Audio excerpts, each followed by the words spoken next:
Ni Brad, sunod nga pangutana, Brad, pangutana, doon na ba ko'y katungod nga ngadto sa kong anak nga mag-deliverance. Pero ang isa na ko ka anak, naay kaipon sa ilang balay. Pwede ba ko, o na ba ko'y katungod nga mag-deliverance?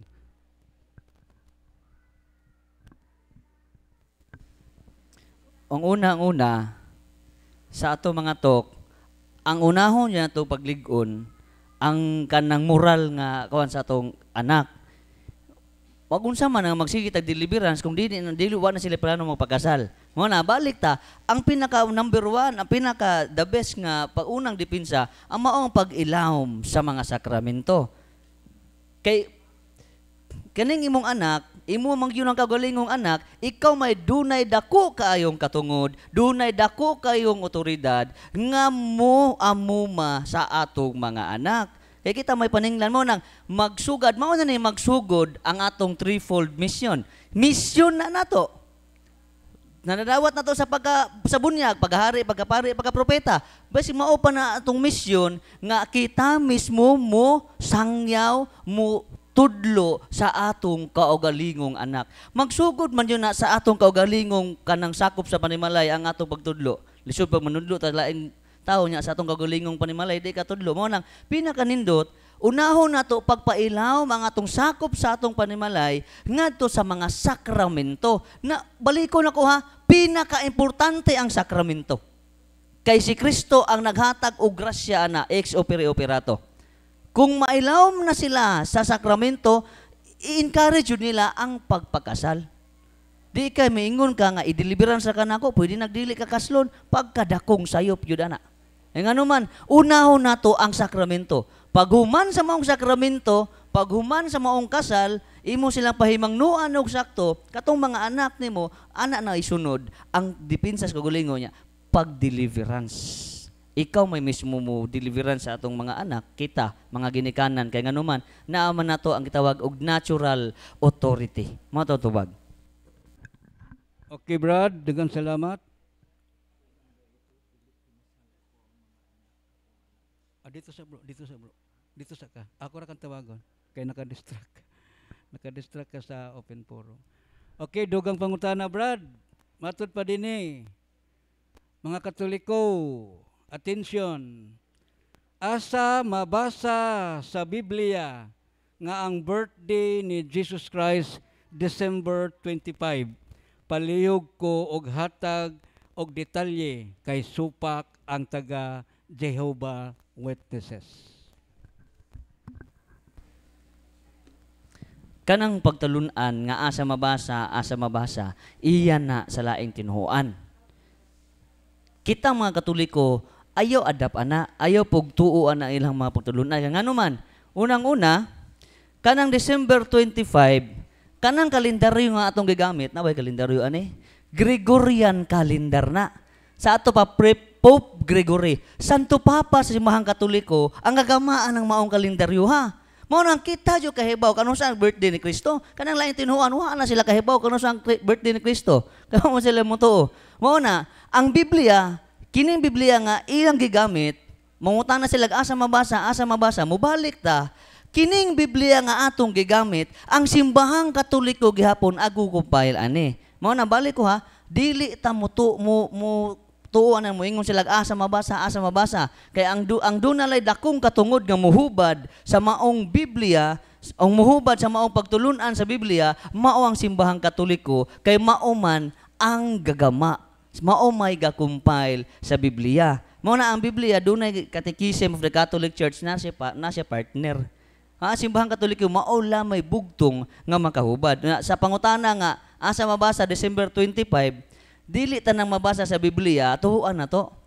Kay nga naman, kung Biblia may atong basahan, mabangkaruta yun ato pagtulunan. Kay pagtulunan mo na sa laing sikta, pagtulunan sa laing tinuhuan. Kung pananglitan mo ingon tag Biblia ra jud, madiskurahe gyud ta. Nga naman, si Kristo ni tungha sa Biblia, pagpanamkon, pagbalik niya 12 anyos, sunod pagbalik 33, asa mo siya atong uban? Naay gitawag og divine revelation. Ano mga, di ba?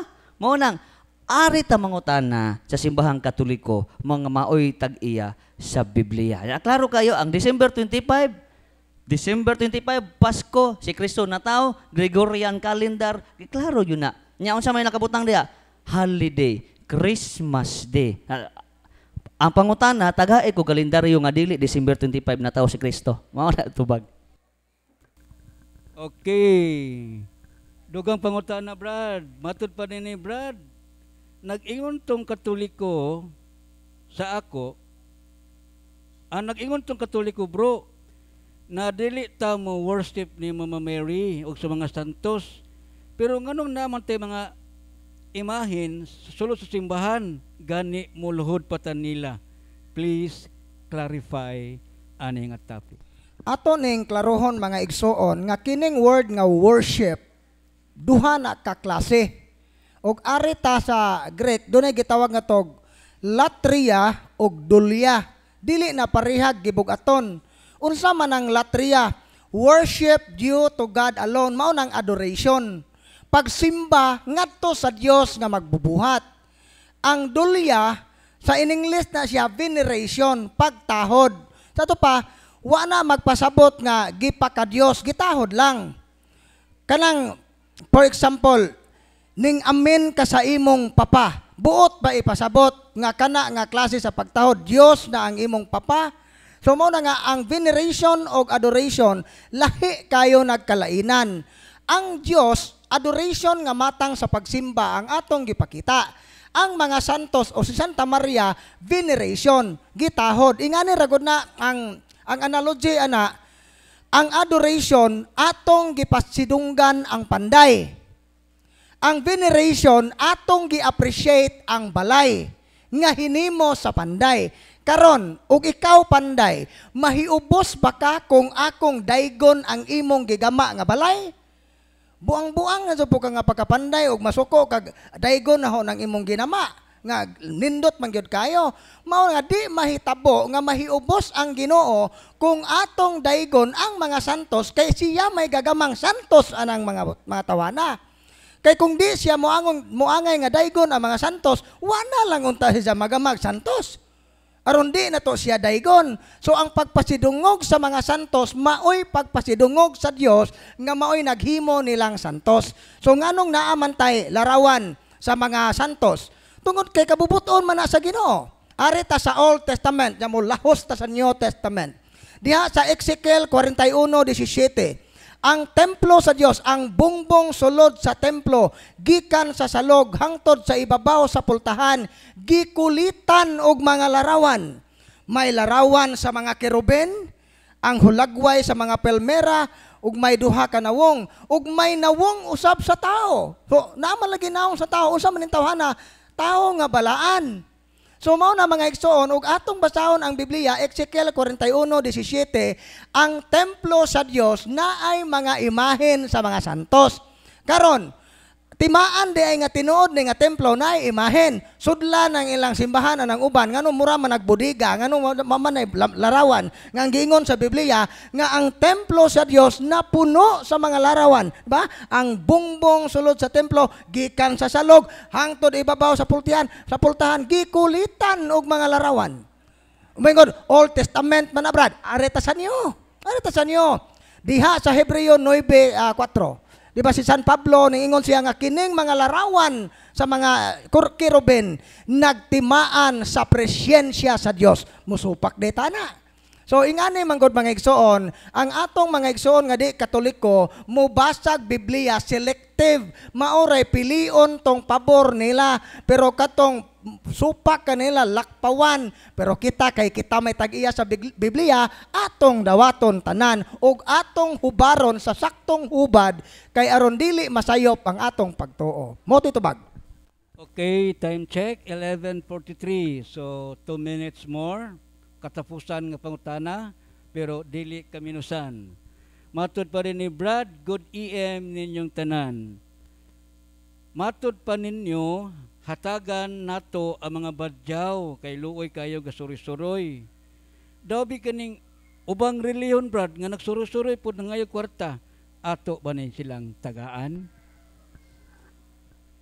Ang pasabot siguro ana, clarification lang.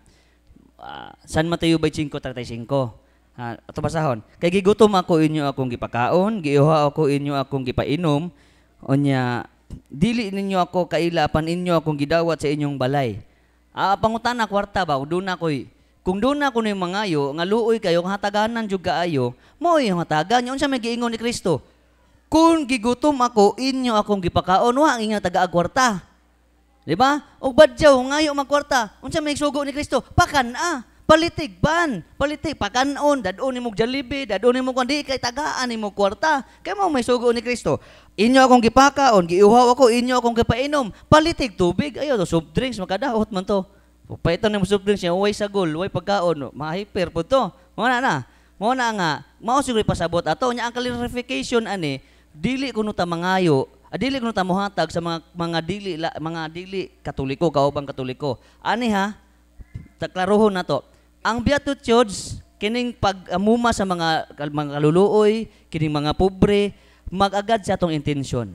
Kung luoy jud kaayo bisan paglain ng tinuhuan, ining tan-aw nimo nga ikaw may dunay katakos nga mohatag niya, ipakita niya nga naa nimo si Kristo. Ihatag ang intensyon ba kay mo intensyon mao man ang paghatag ug kanang kaayuhan niya. Mao na. Pero ani kining mga nagsuroy-suroy nga mosakay og bus, moadtog laing-laing, moadtog Bikyo, moadtog Alturas, mato pag-asa pa na magdadag sobre mangayog love offering unsa may giingon sa wala ang kasulatan 3:1 kapitulo 1 bersikulo 7 ako basahon 3:1-7